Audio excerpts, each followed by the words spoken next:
இந்தோனேசியாவின் ஆச்சே தங்கா பகுதியில் ஏற்பட்டுள்ள பிரம்மாண்ட பள்ளம் நிலச்சரிவினால் உருவானது என்றும் அது பூமி உள்வாங்கியதால் ஏற்பட்டது அல்ல என்றும் ஆய்வாளர்கள் தெரிவித்துள்ளனர். இது நிலத்தடி நீரோட்டத்தாலும் மேற்பரப்பு நீராலும் ஏற்படும் குழாய் அரிப்பு எனப்படும் நிலச்சரிவு வகையாகும்.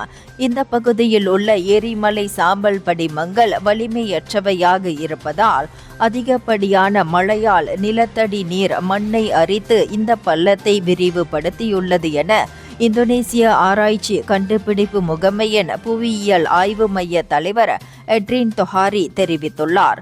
கத்தோல் மாவட்டத்தில் உள்ள இந்த பள்ளம் தற்போது சுமார் 30,000 சதுர மீட்டர் அதாவது 3 ஹெக்டேர் பரப்பளவிற்கு மேல் விரிவடைந்துள்ளது.